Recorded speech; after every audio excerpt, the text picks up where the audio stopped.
Olá, pessoal. Só comunicando para aquelas pessoas que ficaram esperando eu entrar ao vivo, né? A gente teve um problema aqui na web do computador e acabou não sendo possível.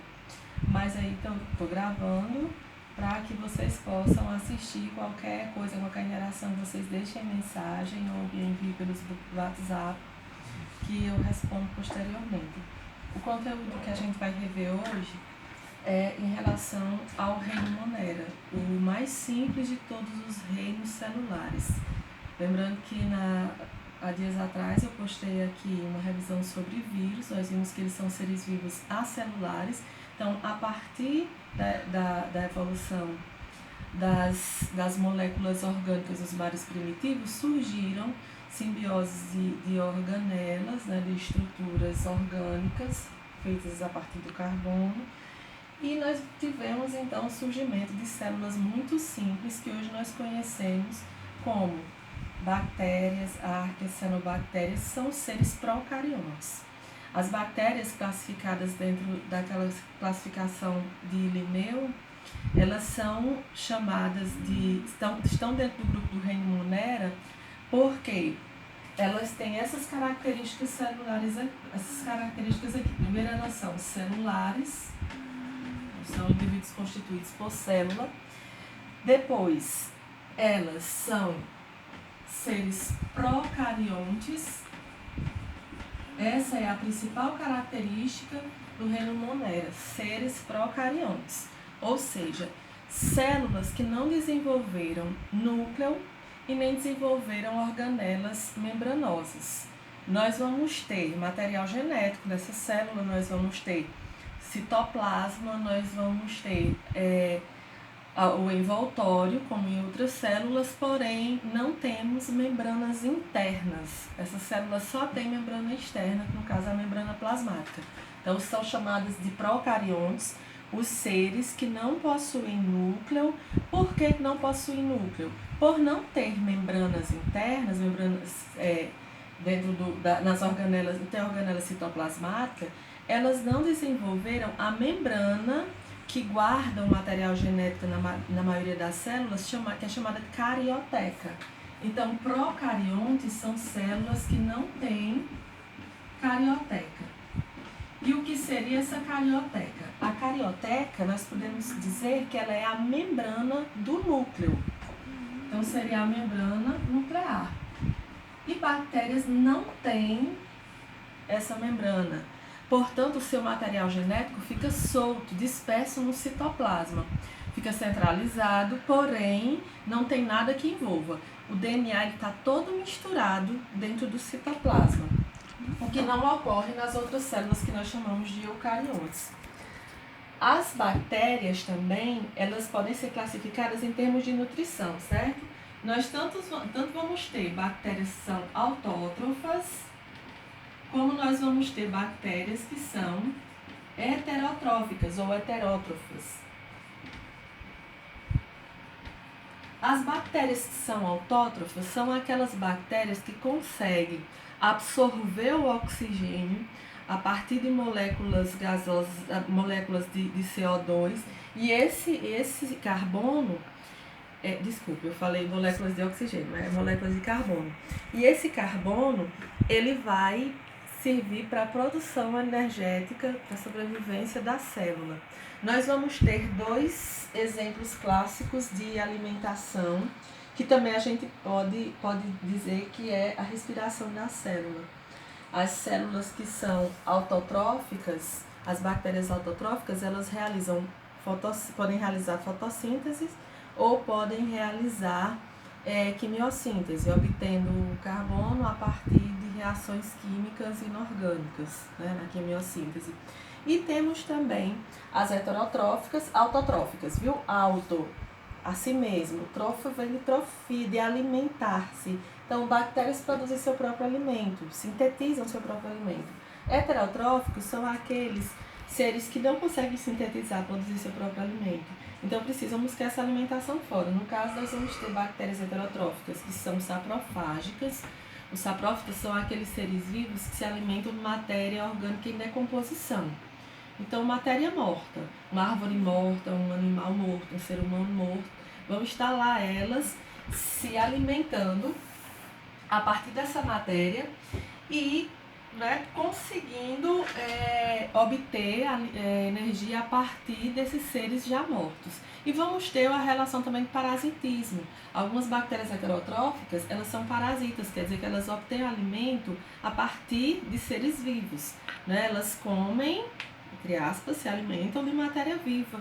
Exemplo das bactérias que são popularmente chamadas de comedoras de carne, né? Aquelas bactérias que podem entrar no nosso organismo, no ferimento, numa ulceração e começarem a se alimentar dos nossos tecidos, causando um dano, um estrago terrível à nossa saúde, podendo até nos matar.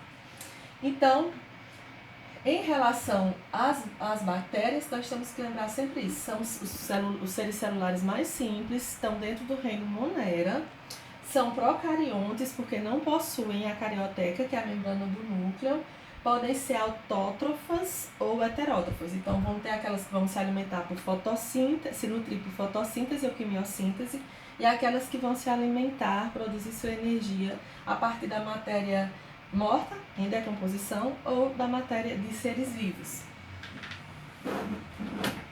Outra coisa, em relação às bactérias, nós vamos tratar aqui, desculpa, é um desastre, viu? Porque sala de aula improvisada, é em relação à estrutura da bactéria, né? Seria o corpinho da bactéria. Como é uma bactéria afinal? Bom, bactérias são invisíveis a olho nu, né? São seres que só podem ser vistos com auxílio de lentes, de microscópios. Mas eu tenho aqui uma maquetezinha, né, que eu fiz para tentar simplificar como seria uma estrutura básica de uma bactéria. Essa bactéria aqui, observem, aqui ó, a estrutura em amarelo, aqui tudo que eu fiz por fora, isso daqui é a parede celular da bactéria. Essa parede celular, ela envolve a membrana plasmática, ela é composta quase sempre integralmente de proteínas, e por baixo dela é que nós vamos encontrar a membrana plasmática, que vocês podem enxergar aqui ó, em vermelho. Aqui seria a bactéria em corte, essa parte em vermelho seria a membrana plasmática localizada logo abaixo da nossa parede celular. No meio, né, nós temos o citoplasma, como em qualquer outra célula. Vejam que eu coloquei umas pintinhas pretas. As pintinhas pretas aqui não correspondem, né? Essa bactéria aqui, ela não tem catapora, não tem sarampo, o que ela tem aqui dentro são organelas, na verdade RNAs ribossômicos, né? Que nós chamamos de ribossomos, que atuam, como em todas as outras células, fazendo a síntese de proteínas desta célula aqui. E aqui em azul, aí bem no meio, é a região que nós chamamos de nucleolo. O que seria o nucleolo? O nucleolo é a região aonde está concentrado o DNA dessa célula. Esse DNA, ele é uma fita longa que emenda-se, ele é emendado, ele é circular. Um grande DNA circular que se enrola, mais ou menos, se aperta para ficar aqui disperso no citoplasma, porém formando uma região específica aqui. Veja que não tem nenhuma membrana separando ele. Então a gente tem o DNA, mas não tem o núcleo. Temos o RNA, que é um tipo de material genético atuando na síntese proteica, que seria a única organela que se dispõe à bactéria, porém não é membranosa. E em algumas espécies também nós vamos ter pedaços desse DNA do nucleolo que podem se soltar e formar pequenos anéis de DNA que são chamados de plasmídios. Os plasmídios, eles vão atuar na defesa da célula. Nem toda bactéria vai desenvolver plasmídios, mas aquelas que têm acabam sendo mais resistentes, porque eles estão relacionados à produção de substâncias que defendem a bactéria de toxinas, substâncias que possam vir a matá-las. No caso, quando a gente toma um medicamento para combater uma bactéria, os plasmídios vão rebater aquela substância do medicamento para evitar que seja cortado o fornecimento de proteína pelos ribossomos. Algumas bactérias, elas têm prolongamentos da parede celular. Vejam aí, ó, que tem como se fossem uns pelinhos aqui, flagelos meio alongados, que esses flagelos aqui são chamados também de peeling, quando eles têm uma função sexual, servem para locomoção dessas células, tá certo?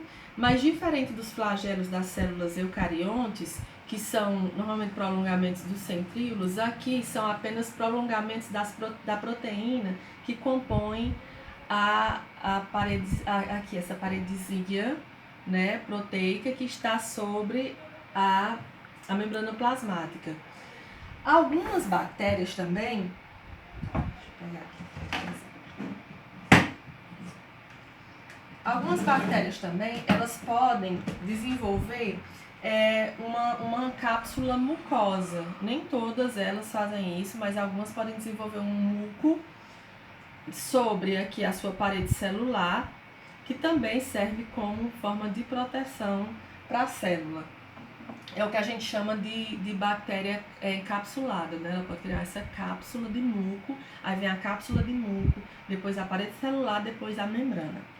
As bactérias, elas podem variar de acordo com a forma, com o formato delas, né? Então, eu também fiz aqui uns negocinhos para vocês observarem melhor. Bactérias podem ter formas diferenciadas, que vão desde bolinhas a estruturas assim, ó. Parecem espirais